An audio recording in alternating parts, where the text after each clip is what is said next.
नमस्कार, आप सभी को मकर संक्रांति की ढेर सारी शुभकामनाएं। मकर संक्रांति पर 77 वर्षों बाद बन रहा है विशेष शुभ योग, वरयान योग, जो कि समस्त शुभ और मांगलिक कार्यों के लिए बहुत ही शुभ माना जाता है। वरयान योग के साथ रवि योग भी है और इन दोनों की युति से मकर संक्रांति जो है 77 वर्षों बाद इतना ज्यादा शुभ होगा। इस दिन आनंद योग भी है जो कि सभी के लिए शुभ कारक है।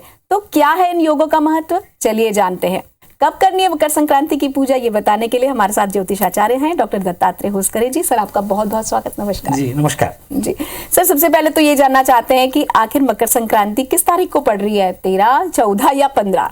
जी, देखिए, सबसे महत्वपूर्ण बात यह होती है कि संक्रांति का अर्थ ये होता है कि जब सूर्य जो है अपनी राशि बदलता है। 14 तारीख की रात को 2:44 पर जो है मकर राशि में सूर्य प्रवेश करते हैं।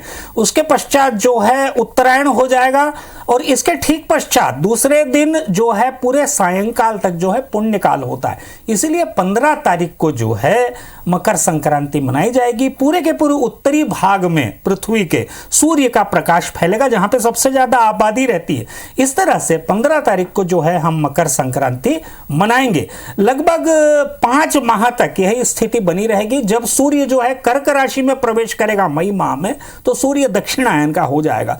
मुहूर्त चिंतामणि में जो है बताया गया है कि सूर्य जब भी मकर राशि में रात्रि के समय प्रवेश करता है तो जो है 16 दंड लगभग 384 मिनट पुण्यकाल होता है।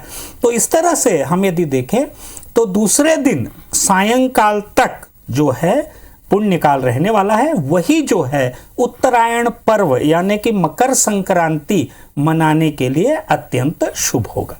जी, अब ये जानना चाहते हैं पंडित जी कि संक्रांति की तिथि बदलना कोई खगोलीय घटना है? जैसे कल 12 राशियां हैं, कुल 12 राशियां और 12 माह हैं, तो सूर्य प्रत्येक माह अपनी राशि बदलता है। प्रत्येक राशि में 30 अंश होते हैं। इस तरह से हम देखते हैं कि सूर्य का एक दिन 1 अंश के बराबर होता है और इसलिए वो 30 अंश पूरे होते ही राशि बदल जाता है। तो अब पंडित जी हमें ये बता दें कि सूर्य संबंधित दोष यदि किसी में है तो वो कैसे मुक्त हो सकते हैं? जी, सबसे महत्वपूर्ण बात यह है कि वरयान योग, रवि योग और अमृत आनंद योग, ये तीनों में जो संक्रांति पड़ रही है लगभग 77 वर्ष बाद, और यदि सभी योगों को जोड़ दिया जाए तो 110 वर्ष बाद ये योग पड़ रहा है। देखिए, बहुत सारी जो भी आपकी दिक्कतें हैं, जो भी परेशानियां हैं, उनसे यदि मुक्ति पानी है तो एक विशेष अवसर है जो लगभग अब 30 से 40 वर्षों बाद आएगा।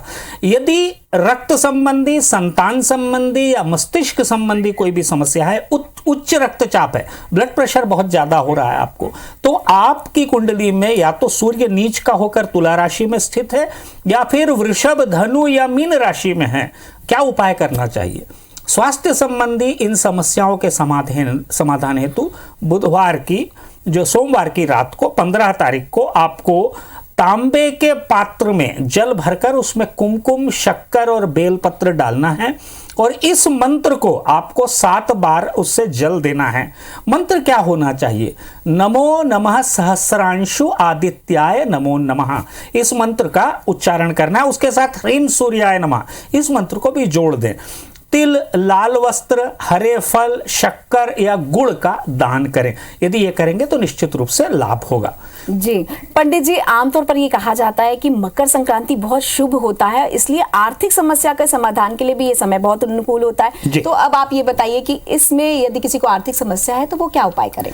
देखिए, रोजगार का संबंध है आर्थिक समस्याओं से। यदि रोजगार की स्थिति से परेशान है, आर्थिक समस्या, ऋण संबंधी समस्या उससे ग्रस्त हैं, तो आप ये उपाय रविवार की रात को या सोमवार की सुबह 15 तारीख को करें। उपाय क्या है? ये मंत्र है, ह्रीं श्रीं आदित्य वर्णे तपसोदि जातो ह्रीं श्रीं महालक्ष्मी नमः। इस मंत्र का उच्चारण करें। मंत्र को अच्छे से नोट कर लें। इस मंत्र का उच्चारण करना है कैसे? लाल आसन पर आपको बैठना है और मंत्र का आपको जाप करना है। तत्पश्चात ये जो मंत्र का जाप कर लें, लगभग 20 मिनट करें इस मंत्र का जाप। इसके पश्चात ये जो सामान है तो इसको ले जाकर शिवालय में जाकर शिव मंत्रों का उच्चारण करते हुए जल चढ़ा दें और यह सामग्री पूरी अर्पित कर दें। नारायण मंदिर में जाकर नारियल पर थोड़ा सा हल्दी का स्वास्तिक बनाकर, नारियल को छील लें, उस पर हल्दी से स्वास्तिक बना लें और नारायण जी के मंदिर में यानी कि लक्ष्मी नारायण भगवान के मंदिर में ये जाके अर्पित करें। निश्चित रूप से आपको लाभ मिलेगा। जी पंडित जी, अब सवाल ये उठता है कि मंत्र जाप और दान बहुत होता है इस दिन, तो इसका क्या महत्व है? जी देखिए, सबसे महत्वपूर्ण बात यह है कि सूर्य जब भी मकर राशि में प्रवेश करता है तो शनि प्रधान राशि के घर में प्रवेश करता है। शनि जो है उनके पुत्र हैं, हम सभी जानते हैं सूर्य और शनि की आपस में बनती नहीं है। तो इस समय दोनों के मिलन होने से कई सारी परेशानियां भी उत्पन्न हो सकती हैं, ऐसा शास्त्रों में कहा गया है। तो इसीलिए राशि के अनुसार तिल के साथ निम्न मंत्रों का जाप करने से जो भी सामग्रियां हैं उनको यदि अर्पित किया जाए, उनका दान किया जाए तो निश्चित रूप से लाभ होता है। अब मैं आपको बताता हूं कि राशियों के अनुसार जो है दान कैसे किया जा सकता है। आमतौर पर मकर संक्रांति में दामाद को घर पर बुलाकर भोजन कराने की भी परंपरा है, खिचड़ी खिलाने की जो परंपरा है, इसके बारे में आप क्या कहना चाहेंगे? जी, संबंधों को मजबूत करने का पर्व है, सामाजिक पर्व है ये, इसीलिए ऐसा कहा जाता है। इसमें बहुत सारी कथाएं भी हैं आध्यात्म को लेकर। तो सबसे महत्वपूर्ण बात यह है कि इस समय क्योंकि दो जो परिवार हैं उनका प्रतिनिधित्व करते हैं दामाद, इसलिए संबंधों को मजबूत करने को लेकर, सामंजस्य में वृद्धि को लेकर, लक्ष्मी जी के आगमन को प्रशस्त करने के लिए जो है दामाद को बुलाकर खिचड़ी इत्यादि, खिचड़ी का बहुत महत्व है संक्रांति में। किसी को भी दान करना, किसी को भी खिलाना बहुत अच्छा होता है। लेकिन दामाद क्योंकि साक्षात शिव और साक्षात विष्णु के प्रतीक होते हैं, इसलिए उनको बुलाकर सामंजस्य को मजबूत करने के लिए यह दान किया जाता है। चलिए करते हैं मकर संक्रांति की पूजा की जानकारी एकत्रित अपने पंडित जी से। जी, सबसे महत्वपूर्ण बात मेष राशि वालों को यह समझ लेना चाहिए कि सामाजिक प्रतिष्ठा बढ़ने का समय है। मई माह में विशेष लाभ होने की संभावना है। संतान की प्रगति को लेकर थोड़ी आपकी जो चिंता है अभी वर्तमान में वो दूर हो जाएगी। करियर के चयन को लेकर बेचैनी बढ़ सकती है। आपको कौन से मंत्र का जाप करना है? ओम रवये नमः, इस मंत्र का आप जाप करें। और क्या सामग्री आपको दान करनी चाहिए? गुड़ का आपको दान करना चाहिए। वृषभ राशि के बारे में आपको बताता हूं। वृषभ राशि के जातकों के लिए सबसे महत्वपूर्ण बात यह है कि स्वास्थ्य संबंधी चिंताएं थोड़ी सी हो सकती हैं। इस समय ब्लड प्रेशर हाई हो सकता है। इस समय पारिवारिक मतभेदों की कमी करने के प्रयास जो है वो आप करेंगे। परिवार की चिंताओं के कारण व्यवसायिक कार्य आपके प्रभावित हो सकते हैं। कौन सा मंत्र है जिसका जाप करके ये सभी समस्याओं को आप दूर कर सकते हैं? आपको मंत्र का जाप करना है ओम मित्राय नमः। इस मंत्र का जाप करें और दान की सामग्री होगी शक्कर। अब चर्चा करते हैं मिथुन राशि की। यदि आप मिथुन राशि के जातक हैं तो आर्थिक क्षेत्रों के लिए यह समय आत्मविश्वास, उत्साह और ऊर्जा को बनाए रखने के लिए सहायक हो सकते हैं।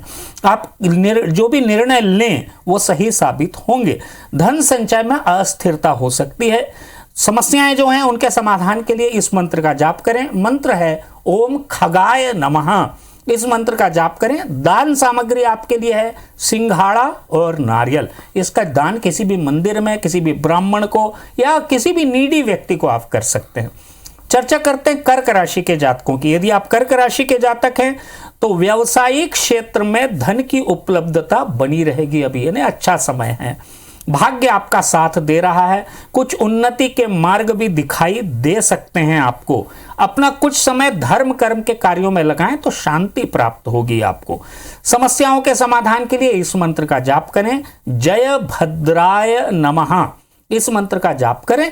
और दान सामग्री क्या होगी आपके लिए? दूध और चावल। इसका दान करें। निश्चित रूप से आपको लाभ और शांति दोनों मिलेगी। सिंह राशि के यदि आप जातक हैं तो सिंह राशि के जातकों के लिए आर्थिक स्थिति को सुदृढ़ करने के लिए आप ज्यादा प्रयास कर सकते हैं इस वर्ष। लेकिन चिंता नहीं करें, आर्थिक स्थिति आपकी सुदृढ़ होगी आने वाले समय में। आपकी मेहनत, कार्यशीलता और रंग लाएगी तथा इसमें पूर्व में किए गए कार्यों का लाभ आपको मिलेगा और निश्चित रूप से प्रगति होगी। आपको इस मंत्र का जाप करना है। मंत्र है आपके लिए ओम भास्कराय नमः और दान सामग्री है अनार। इसका दान करें। आपको बहुत सारी चीजों में सफलता मिलेगी। कन्या राशि के जातक, यदि आप कन्या राशि के जातक हैं तो नौकरी में बदलाव के संकेत मिलते हैं। देख सोच समझ के कीजिएगा नौकरी में बदलाव, क्योंकि ग्रह दशाएं जो हैं थोड़ी सी अस्थिर हैं। तो जहां पे अच्छा लगे वहीं पे जाइएगा। कार्य क्षेत्र में अपने सम्मान संबंधी विषयों पर आपकी चिंताएं बढ़ सकती हैं। आय के क्षेत्र में उतार चढ़ाव अधिक होंगे लेकिन लाभ ही होने वाला है। आपके लिए मंत्र है ओम भानवे नमः। इस मंत्र का आप जाप करें और दान सामग्री है हरे फल। तुला राशि के जातकों की बात करते हैं। यदि आप तुला राशि के जातक हैं तो दाम्पत्य जीवन में तनाव की स्थिति बनी रह सकती है। आचार विचार करके एक दूसरे से सामंजस्य बना के आगे बढ़ें तो ज़्यादा अच्छा रहेगा। परिवार के साथ बातचीत में कमी के कारण संबंध कुछ खराब हो सकते हैं, ध्यान रखिएगा। परिवार में सुख सुविधा और साधनों में वृद्धि होगी। मंत्र है आपके लिए ओम पुष्णे नमः। इस मंत्र का जाप करें, 20 मिनट कम से कम करें। और दान सामग्री है चावल और खट्टे फल। वृश्चिक राशि के जातकों की बात करते हैं। यदि आप वृश्चिक राशि के जातक हैं तो नए संबंध आरंभ करना सही नहीं रहेगा इस वर्ष, इस बात का ध्यान रखेंगे और थोड़ा सा टाइम लीजिए और जो भी आचार विचार करके उसके बाद प्रारंभ कीजिएगा। परिवार की समस्याओं को सुलझाने में आप व्यस्त रह सकते हैं। इस समय संतान के स्वभाव में जिद का भाव देखा जा सकता है। समस्याओं के समाधान के लिए यह मंत्र आपके लिए कारगर होगा। मंत्र है ओम सूर्याय नमः। इस मंत्र का जाप करें कम से कम 20 मिनट। दान सामग्री है आपके लिए दूध और गुड़। धनु राशि के जातकों की बात करते हैं। यदि आप धनु राशि के जातक हैं तो आपको अपने जीवन साथी के साथ समय व्यतीत करने का अवसर प्राप्त हो सकता है। सूर्य उत्तरायण होने से पति पत्नी के संबंधों के मध्य सामंजस्य और स्नेह भाव में वृद्धि होने की संभावना दिखती है। मंत्र है आपके लिए ओम आदित्याय नमः। इस मंत्र का जाप करें। दान सामग्री है चना गुड़ और चना दाल, इसका भी दान आप कर सकते हैं। मकर राशि के जातकों की बात करते हैं। यदि आप मकर राशि के जातक हैं तो आपको परिवार में जो सज्जन हैं उन अच्छे लोगों से संपर्क करने का अवसर प्राप्त होगा।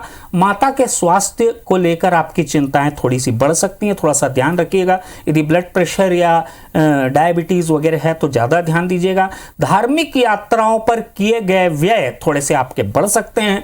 आपके लिए मंत्र है ओम मरीचये नमः। इस मंत्र का आप जाप करें 20 मिनट। दान सामग्री है मूंगफली।